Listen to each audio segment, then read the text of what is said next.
I'm sorry to say it's the finale. I've utterly enjoyed my time with today's guest. It is the final part of this series. I've waited for such a long time. I've got through it today. I finished the book today, and it's this book over my right shoulder here, Pivot to the Future. And our guest for this magnificent series, welcome back, Paul Nunes. Hello again, Aidan. Great to be back. It's great to have you back. We've had a little bit of a break here, and I've caught up with my reading, and we are going to go into the second part of Pivot to the Future.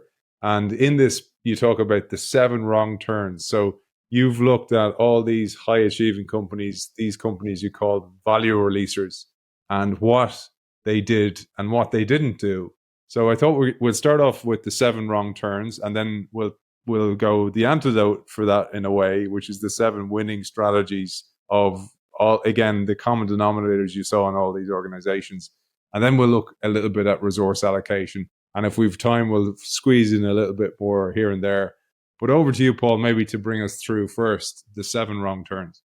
Well, one of the things that we were asked again and again as we presented the materials and worked on it was this question of, all right, if we know what companies should do, why don't they? Or, what are the things that keep companies from succeeding the way they would like to in this? So we gave a fairly systematic look at that. And while there were, there's scores, hundreds of reasons why companies fail, we actually discovered that there were 7 pretty important ways that we saw again and again that led companies sort of off the curve and off the right path to jumping an S curve.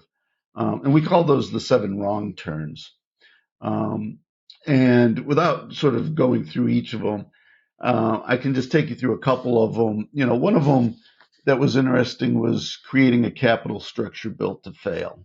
And in that section, we talk a lot about how, for whatever reasons, and there are a number of them, starting companies, new companies, and entrepreneurs will often build a capital structure of their company that's similar to a large company, or they want to be successful and be a large company, so they often work to the model of a large company and the capital model. So a lot of times they'll invest in a lot of hard assets, factories, even talent, large amounts of talent, which are not as flexible as some people might think.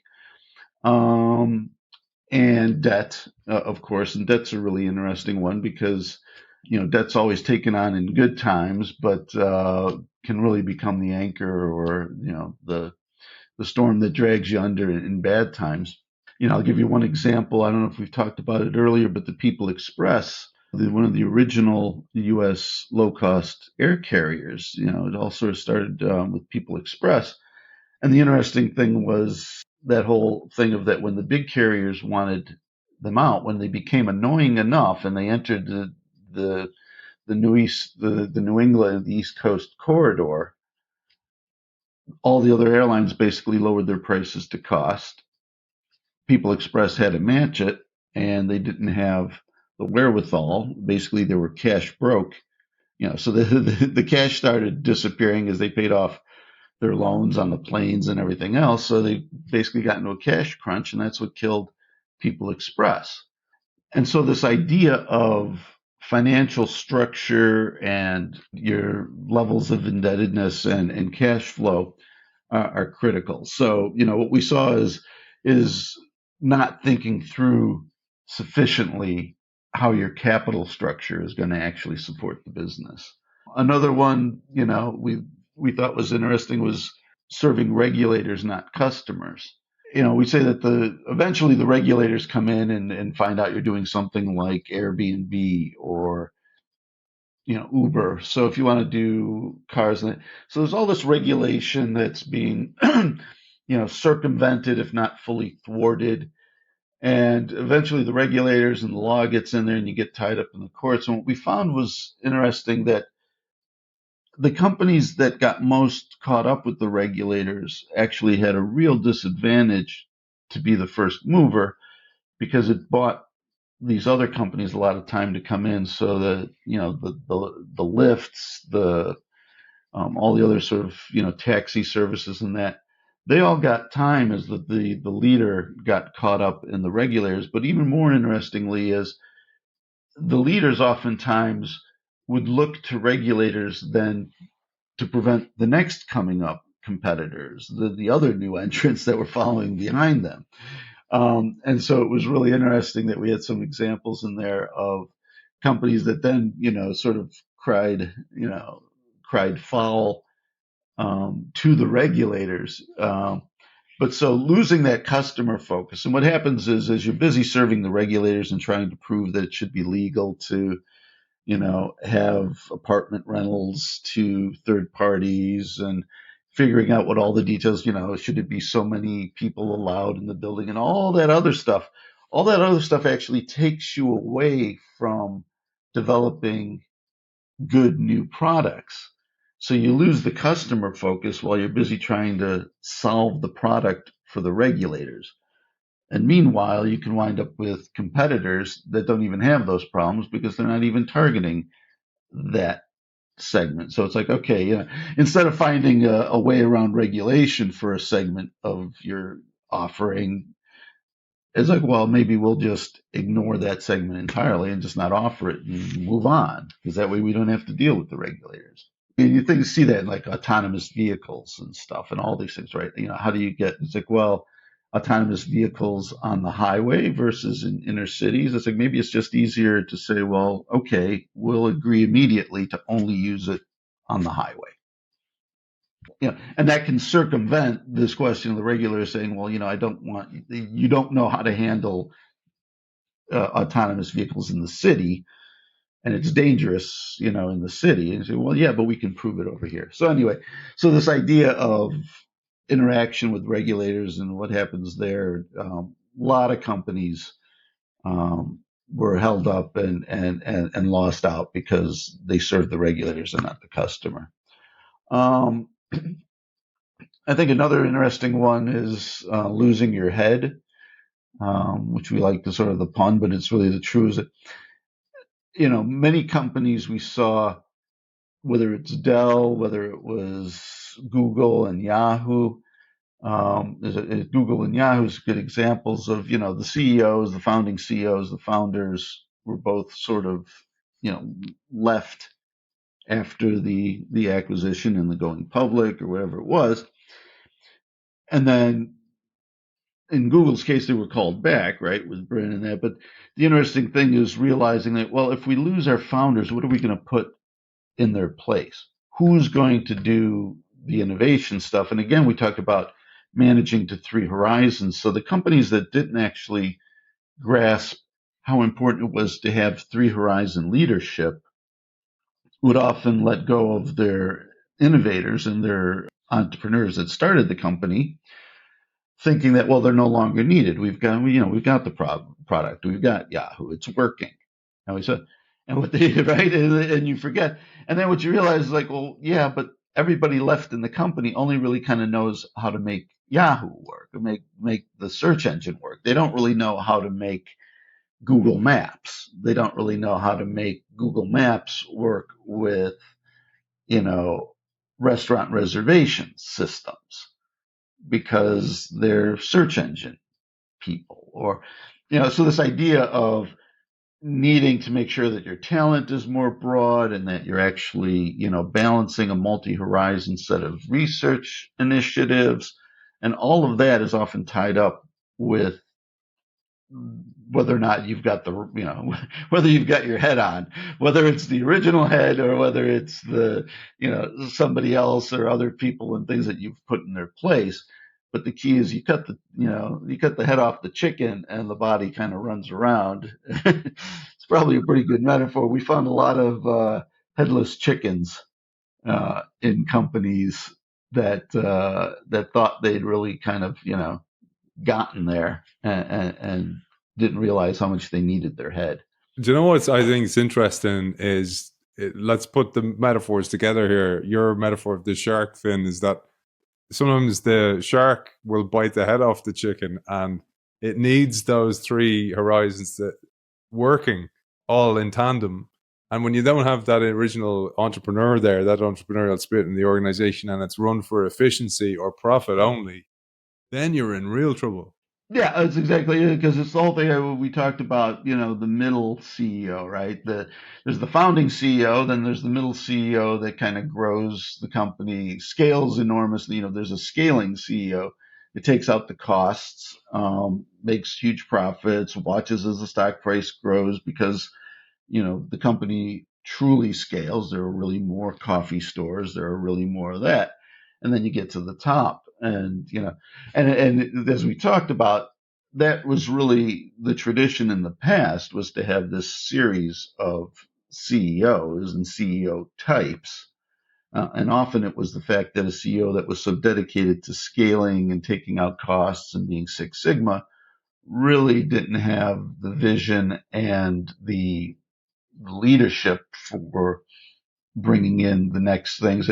And many times it was just a function of coming to the realization too late that, well, we grew this company and created all this shareholder value by getting rid of all of our innovation. We talked a bit about eating your seed corn. It's like, well, now I want the innovators. Where are the innovators in this company? Don't give me, why is nobody in this company an innovator? And it's like, well, more than just did you fire all the innovators? It's like, did you create a company that actually welcomed innovators, that actually had a place for them? Do innovators feel valued here? And would a valued innovator, would they believe that you have a three horizon vision and that most of the company does? Um, and so that whole thing of talent management that we spoke about as well is rolled up into that, this question of, do you have the innovators around? I wanted to link in something, Paul, and I'm jumping ahead here, but it's really interesting to this idea of losing the head. Is that often the head has the story, the company story, the vision, the mission, all that stuff in their head. And if they have been somebody who can articulate that to the organization, it drives a common vision, a common purpose. And this was something that you saw time and time again. And indeed, something that Accenture did well in their own wise pivot was constant storytelling of a vision of the future. Yeah, there's no question about that, which is, you have to say it 10 times before people get it kind of once. There's a million different, books and stuff about that. I don't have to go out. It's, like how you communicate and how you get people to actually listen to these. But the reality is, even in our discussions, over time, a lot of this stuff is sort of simple on a certain level, but it's really pretty complex on another level. And trying to tell a simple story about how, even at Accenture, you're in custom coding, you're in packaged software, you're in enterprise systems, you're in cloud, you're in, AI, you're in all these things, you're in security, you're in digital marketing. Accenture became the second largest digital ad agency, but the second largest overall ad agency, I think, in times or whatever it was, right? But this whole thing is like, so how do you tell the story? Like, well, how does security and digital ad agencies, and it's like, well, it's all the same piece of the future of, you know, enterprise systems, technology, and digitally led enterprise systems. And as the firm, as the company embraces, as every company has to embrace a digital future and digital systems that support the company of the future, these are all the different pieces, and here's how they kind of come together. Even I'm obviously having a tough time sort of explaining that simply. You can imagine what it's like. Yeah. And then it's like, well, yeah, but my job is really trying to sell an awful lot of digital security. And why don't we just focus on that? So having the big picture and communicating that, and then the job is at the CEO's job, the CSO's job. In fact, actually, some of the research we did on chief strategy officers, um, was really fun research. We found that there were 7 hats that the chief strategy officer wears, and every chief strategy officer is kind of a mix of those different hats that they have to put on. But one of those actually was being hired to communicate the vision, the strategic vision. So sometimes the CEO does it, but sometimes it's left to the chief strategy officer that the chief strategist says, like, okay, we've got, particularly one that I can think of was pharmaceuticals. It's like, all right, well, we've got this big bang, long fuse big bang, a blockbuster work over here. We've got some generic stuff over here. We're making, generic drugs, off brand, and all this. Like, so what's the story here? What are we telling the market? So, what are we telling the market our plan is? And then, related, what are we telling our employees? The big idea is the vision here. Because a lot of times, in particular, like I say, in pharma and big pharma, it can easily become, well, we've got fiefdoms of people who are like, yeah, I'm doing this, leave me alone. And so you wind up with more of a portfolio than a really integrated and synergistic company. And so the challenge for the chief strategy officer across lots of industries and plays companies is this, well, how do they find the synergies and how do they create a unified story of like why that works? Paul, I think I'll be killed if I don't bring in this next one. And this one may feel like it's American centric or US centric, but it's not. You say here one of these round turns is managing Wall Street, but that's a metaphor or an analogy for managing VCs or shareholders as well, people who want to get you to innovate. They may say out of one side of their mouth, we need you to innovate more, but then actually pummel you on the other side for actually spending money or not bringing in profits. And you say here, beloved startups that go public too soon find themselves stymied by investors who say they want more disruptive innovation, but pummel the company's shares and management when profits don't show up fast enough. And then on the other side, you say mature companies likewise may be constrained by Wall Street analysts whose focus on day-to-day performance often misses the deeper disruptive trends and technologies unraveling the industry. Efforts to capture growing trapped value are postponed as investors furiously rewrite the script for the company's last strategy, initiating a sometimes fatal loop. That was a brilliant piece of writing that encapsulates a huge problem that still pervades many companies today. Well, it's a huge problem, and I'm not sure that we have all the answers for it in the book or even any of the answers, but it was definitely worth noting. And it's definitely what we saw is how companies can sort of fall off the track of making the right pivot. And what happens is exactly sort of laid out there. I'll tell you, there's an old bit of wisdom that says a person with one watch knows what time it is. A person with two is never quite sure. And the reason I like that saying is because if you've got investors and you've got leadership in a company, where you're going is never quite sure because you're constantly trying to adjust for, like, so a privately held company or uh, uh, an independent company can know its own vision and live to it. But when you've got shareholders and when you've got Wall Street involved, now it's everything is a compromise. Everything is a blend of the two. And that can be really difficult, as you can imagine, because the whole thing of, well, how do I admit to the street that I have a lot of competitors coming up that really need to be addressed, and I need to take a lot of profits and start, fending off and creating for the future to compete against this major threat. Well, I don't really want to tell the street that I'm under substantial threat, right? And particularly a street that's really kind of enjoyed, a long stream of profits and even dividends, right? But so how do you go back off of dividends? And of course, killing the dividend is one of the worst things you can do. And partly because it's a for shareholder value, but it's partly because it's an admission that you need more money. But why should there be anything, wrong with admitting, all right, when times were good, we were paying you money, but now we need that money back to get ready for the next phase or whatever, right? But people see it as a complete, failure on a company if they say, no, we're going to cut back even a penny on the dividend because it's like, well, the company must be in trouble.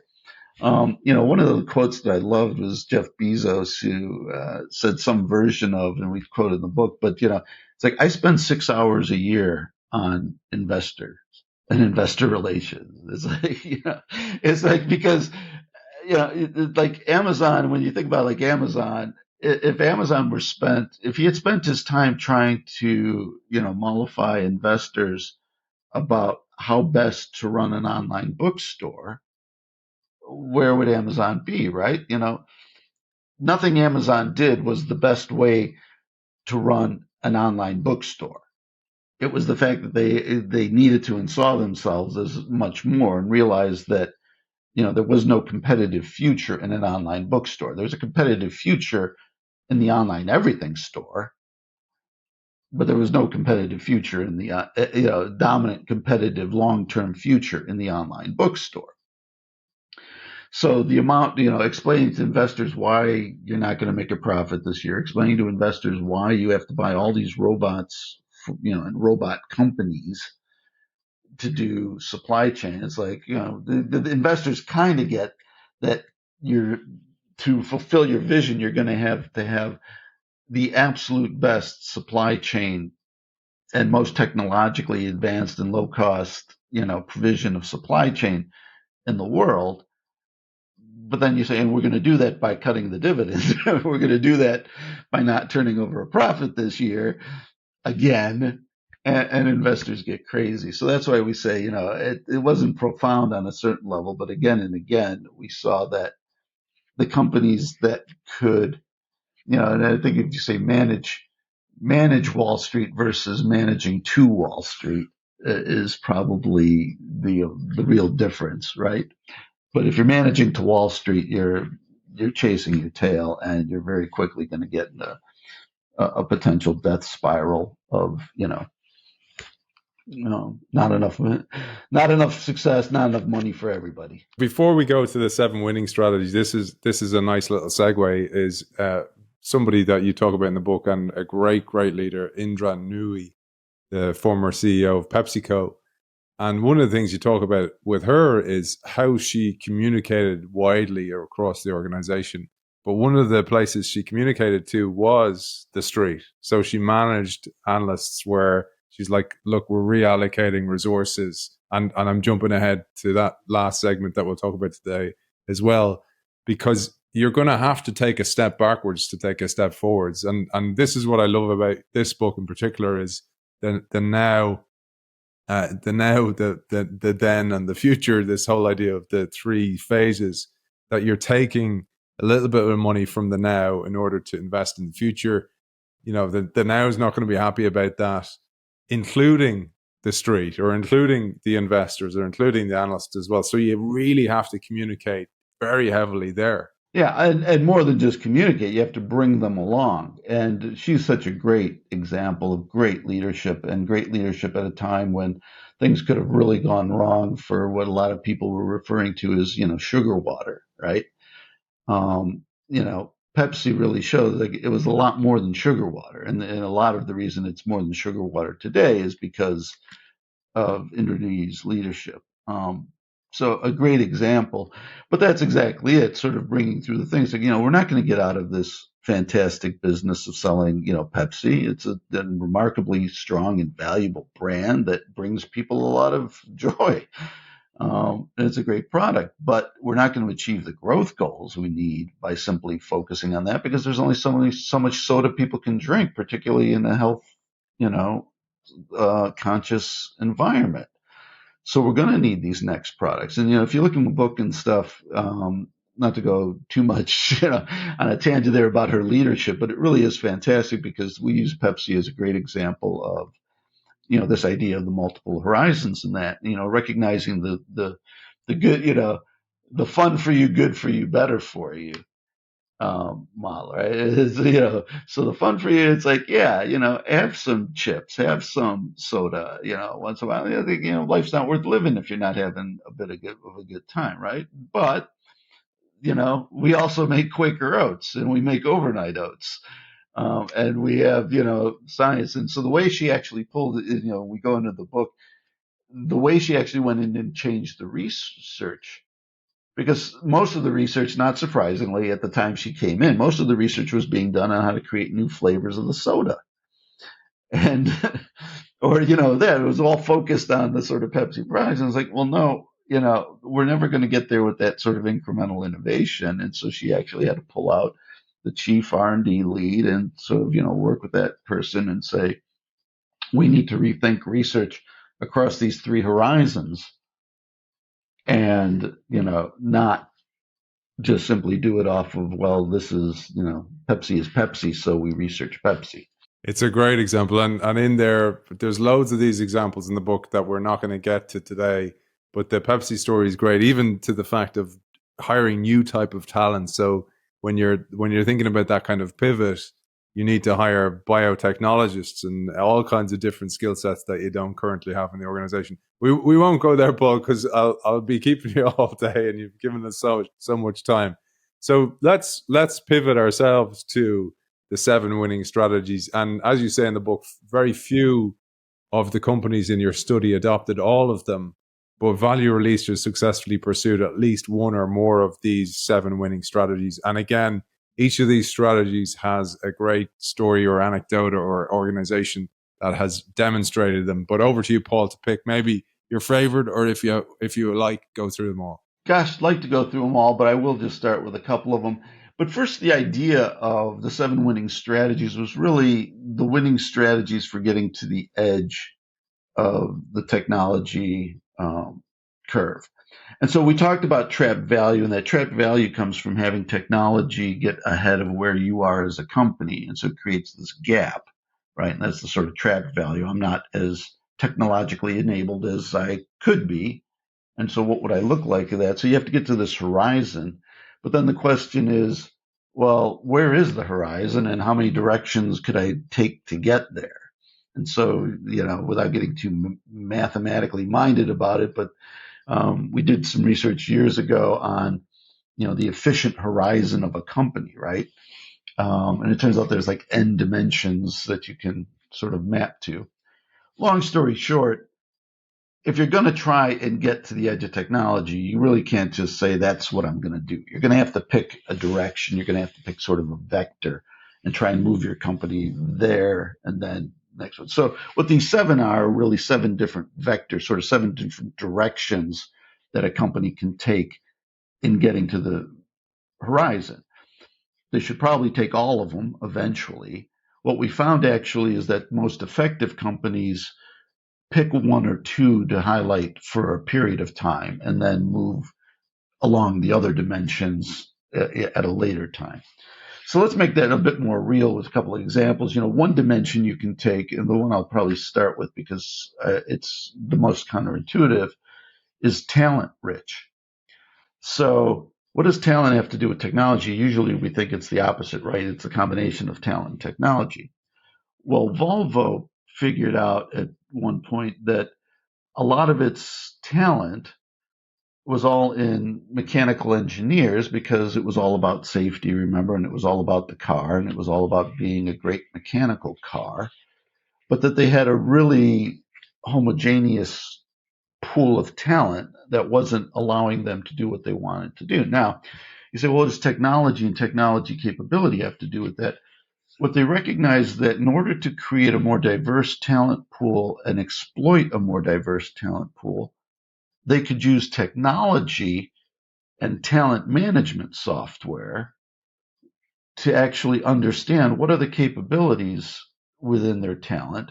Who went to art school maybe and is now working as an industrial engineer for us. You say like do that, but well, you can do that anecdotally and say, well, I found this person, that somebody mentioned that they went to art school. Hey, let's move over here.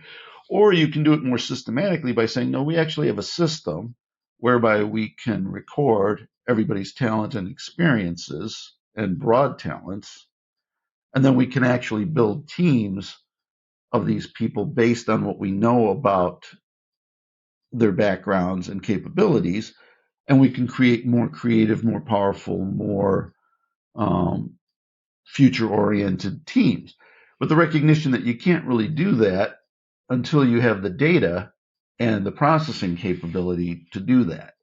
And so what Volvo did was they saw that exactly that way and said, well, we need to invest in talent management so that we can make a major change, talent management systems, so that we can make a major change in the overall nature and capability of our talent and how we leverage and use our talent.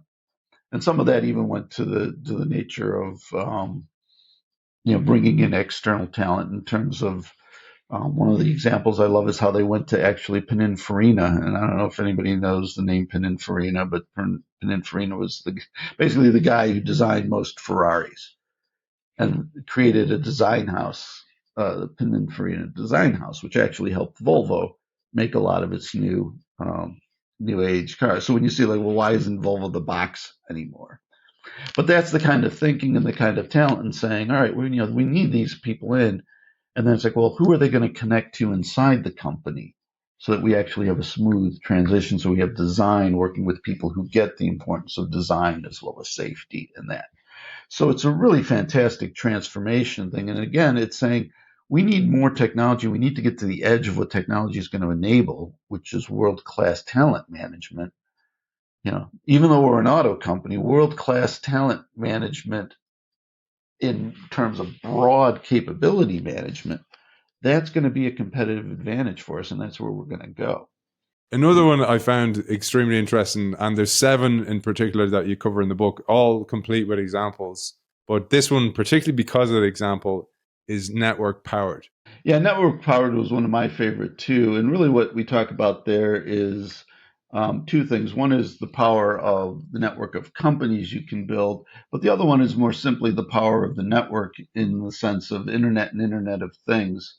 And one of the examples that we saw was a company I liked called Sleep Number. So, what did Sleep Number do? Sleep Number created mattresses that were actually technologically enabled and actually essentially listened to, felt how people slept, and recorded digital profiles of the sleeping person's sleep patterns.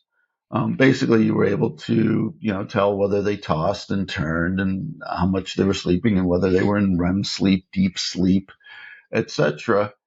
And you can say, well, so why would that matter? It's like, well, if you have that data and can capture that data, then you can start to do things like let people know how well they slept the night before and how well they're sleeping in general, and connect it to, say, their Fitbit and see, well, are you running better? Are you doing more exercise on days where you've slept better? So you can start to build real connections between how well you're sleeping and how well you're feeling the rest of the day. One of the ones that I thought was really interesting is, you can predict heart attacks. It turns out that, by seeing the pattern and seeing when people, have heart attacks in their sleep, maybe there's a way that we can prevent that, based on various patterns of that. What was really interesting is they actually partnered with the NFL, the National Football League here in the United States, to monitor the athletes and see, well, how does the athletes and how does their sleep actually impact their performance on game day? And what can we do if we know, the quarterback had a really bad night's sleep? Maybe they were worried about the game, whatever, but maybe they're going to be a little tired, so maybe we're not going to try so many, quarterback runs or whatever. And it's not perfectly to know, exactly now where all that data goes to. And that's one of the beauties of the use of technology and, data mining, and then we can learn the benefits that we're going to be able to capture in the future. But it all starts with this idea of saying, well, all right, it's all digitally connected. How do we use the power of digital monitoring and digital connection? One of the other ones that we've seen recently is, the iWatch, the Apple. It's not the Apple Watch, not technically an iWatch, but the Apple Watch, keeping track of all of the nature of where you've been and everything else. Well, sure, it's great for health, but it can also be used for things like, helping to find lost people. And there's all kinds of, sort of legal things, proving geofencing and this and that, I wasn't there. Or, and again, even the same things of, well, should I have a watch that's going to tell me 20 minutes in advance? You're pretty stressed. You might have a heart attack because lots of people who have your pulse and your blood pressure, have a heart attack in 30 minutes. You might want to sit down.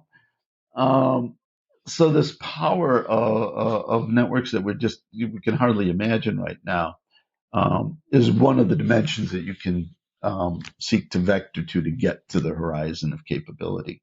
I just think, man, imagine what it's going to be like, even with the power of Moore's law, with the increasing acceptance of these tools, what it's going to be like in 10 years. And we're going to be looking at stuff and kind of going, oh man, I can't believe we were doing that. What, we were so dumb to be doing that, whatever it was, Well, not and the whole taking thing is like, certain yeah, technology. exactly. How is it that people didn't get a warning 30 minutes ahead of time, before they had heart attacks? Like people had heart attacks. It's like Yeah, yeah. they didn't know that they were, and so yeah, the things, and We got a actually, warning for a meeting, but not for a heart attack. yeah, but the whole thing's actually, and I remember it distinctly in the cell phone days, the early cell phone days. But there's a saying in technology that you can tell an important technology more by its absence than its presence. And the key is like once you've introduced a technology, it's more about how bad do people scream when you take it away. That's how you know. So right, people would rather the surveys that they do of what people would tolerate sooner than give up their cell phone is amazing. It's profound. But that's kind of a good way of measuring, like, well, how important is the cell phone? It's like, well, I would give up vacations. People. One of them I remember is people would go without vacations sooner than give up their cell phone, even for like a period of time. I was on a plane, Paul. I was giving a talk over in Greece, and I was coming back, and we were landing into Dublin, and I heard a kid behind me talking to her mom, and she's like, "Mom, you know what? I'm really going to look forward to when we get home." And I was like, kind of going, "She going to say her teddy bear or her room?" And she like, this kid was like 5 or 6, and she's like, "Number one, having the internet again." I was like, oh no, my God. That's where we are with a 5-year-old kid. Oh my God. So you're dead right, man. Well, and the whole thing of how boring the world is without constant information bombardment is, it's different. I tell you what, man, I love black spots where there's no connection and you can just read or just be present, and you're forced to. It takes a little while to actually acclimatize to the black spot. But let's get to the final part, because I'm conscious you have to go as well. The way I love the way you tee this part up, because you say the 7 winning strategies are the ski poles of the wise pivot. Love that language, man. Your stakes in the ground and your centers of gravity, and they determine the type of trapped value that you'll target, where to find it, and which combination you'll need to release it. And throughout the book, Paul reminds us that this all depends on you, your life cycle, your risk appetite, your capital, your endowment of existing investments that you have. Perhaps, for example, it's real estate. So there's a different combination for everybody. So there's no like magic bullet here. It all depends on you. And also, what I love about the book is it's almost like you can pick where you are when you read it deeply and understand it, as I hope you will do from this series. But also buy the books. I think they're fantastic books as well. But the last thing to understand here is you talk about the wise pivot, which is this big overall pivot. But then there's resource allocation. And this involves innovation. So as one pivot, financial pivot itself, and then the people pivot. And these are the 3 main aspects that you focus the rest of the book on. Yeah, and this was really in response to the question, which was more than fair, of, well, Paul, you like to talk about strategy as resource allocation, but what more can you tell us about how we really do that as a chief strategy officer, as a top executive in a company? What does good resource allocation look like, or what does it mean in terms of pivoting to the future? So we really drove down on that and tried to create a model of how are companies thinking about it and how do they do it and what do they change. And what we came up with was this sort of 3-pronged 9-component model you can think of them as levers, but they're really kind of switches in spectrum of left to right. They're of aspects of innovation, finance, and people in companies that kind of determine the nature of the model that they're applying. And what we see again and again, and it's not new to us, is this idea that companies, um, a dominant model forms in an industry when there isn't the ability of, when technology innovation slows down in an industry, when there's a lot of competitors kind of quickly, we come to sort of the maturity of an industry, and what you get is a dominant model. So whether it's Starbucks or Costa or something else, right? It's the coffee shop model looks the same. Whether it's Uber or Lyft or something else, they all kind of work the same. And so the question was, where did we see how companies were changing the dominant model, and what levers were they pulling to do that, to get themselves out of the dominant model and kind of break new ground through strategy as resource allocation? So the first one is in how they thought about innovation. And there were a couple of ways to do that. One was about whether or not innovation is centralized or decentralized. So you have to choose whether or not to put all your eggs in kind of one basket and bring innovation in-house, sort of to the center of the company, or whether you really want to diffuse it across all the pieces of your business. And that really is a strategic choice. And so one of the examples we used in the book was the New York Times, believe it or not. And it turned out that the New York Times really had a very distributed approach, even through the beginnings of the internet, to innovation and in technology. The small amount was actually investing in innovation. And they tried to get those pieces to work. And then they realized that it wasn't going to happen until they were able to bring it all together, and really focus on the major problem of how they were going to make the internet and digital delivery of the content work with the rest of the company. So one of the levers that New York Times pulled, and rather successfully, depending how you want to look at it, but it was critical that they could no longer just leave their R&D and future hopes in a very decentralized and diffused manner. Similar to that is the control question, which is R&D and the future going to be directed, or is it going to be let a thousand flowers bloom, or let see what happens? And it's kind of and so a good one there is an example to help people are old enough to kind of remember Xerox PARC. But PARC was a unified think tank for Xerox that's credited with inventing things like the computer mouse and all sorts of things. But there was a case where Xerox recognized it wanted to bring together, it wanted to centralize versus decentralize some research, but it also made the choice that it was going to be undirected rather than directed research. They weren't going to tell them what to do, what to figure out. And in this case, it was sort of it's sort of an unfortunate or negative example, because what happened is that while they had centralized the research, they weren't able to actually bring it into the company because it wasn't actually sufficiently directed. What they were researching wasn't directed enough to what the company was actually doing. And so that whole ability to make the connection. So, that's why Apple was able to, make more hay out of the computer mouse than Xerox themselves were. And so there's a lot of examples there. We talk about Walmart too, as their ability to actually direct, and how Walmart's online presence improved when they became more directive of what their research and development was really doing.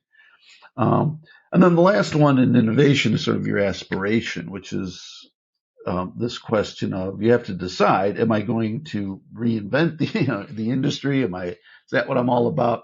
Or am I really more about being a fast follower, or being, more focused on capturing remaining incremental value or sustaining innovation? Companies, as a resource allocation question, need to know where they stand on that, because the answer for how much money and resource you need and capability you need to reinvent an industry is very different than what it takes to kind of create sustaining value, sustaining innovation. Now, there's two more areas that we talk about in the book, and I'm not going to give you all the details. Got to save something for reading. But there's an area of finance, this question of, how do we do resource allocation in finance, and how do we do it in people? And in finance, there's three areas. There's fixed assets, working capital, and human capital. But the example I really liked there that we found that was interesting was pulling the lever in a different direction in fixed assets. Because what Geo did, which was Mukesh Ambani's Reliance play to 4G in India, Geo is a company that invested in putting in all kinds of new infrastructure around 4G.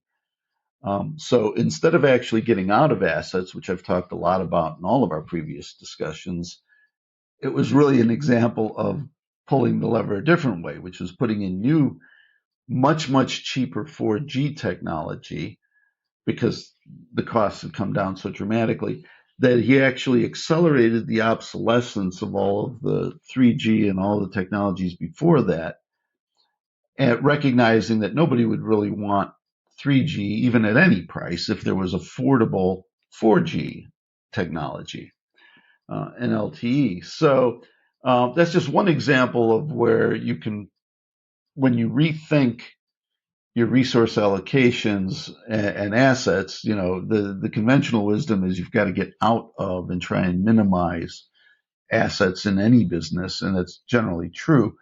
But in fact, Geo found tremendous success in recognizing the power of new, much cheaper assets to create a new model.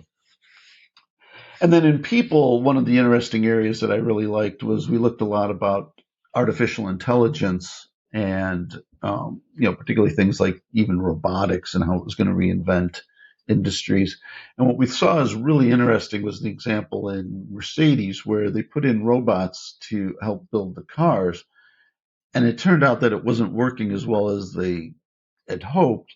And they found that if they actually tweaked the system to put a little bit more of the human input into it, that they had to sort of back off the completely automated assembly, and that the partnership between humans to do what they do best and with robots to do what they do best actually created a better process design than simply robots by themselves. And not simply because they didn't have the cost-effective technology, and then maybe someday it will eventually be better than humans, but that at least for the foreseeable future, this combined process was a much better fit because you have to take into account how humans work best as well as the best things that robots can do. And so the Mercedes example and the details of that are really quite fascinating as well.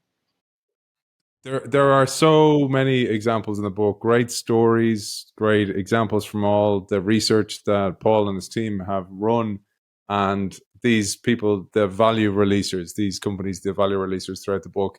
NVIDIA is in there, PepsiCo, there's a deep dive on that. Unique Flow, a company that went against the strategy, the wisdom of the crowd. They went the other way and invested, and all this has panned out since. So there's so many stories within the book that I highly recommend buying a copy of the book. It's on Kindle as well as a hard copy as well. All that remains for me to say, because Paul is meeting one of his former colleagues from Accenture. And I want to remind you, Paul was the global managing director for thought leadership at Accenture Research. He led the company in developing groundbreaking insights into technology and strategic business change. He is the co-author of 4 books, Big Bang Disruption, Jumping the S-Curve, Mass Affluence, which we didn't cover because it wasn't part of this trilogy, and this book, Pivot to the Future. And I am very, very grateful for first getting a deep dive into your work and then spending this time to you.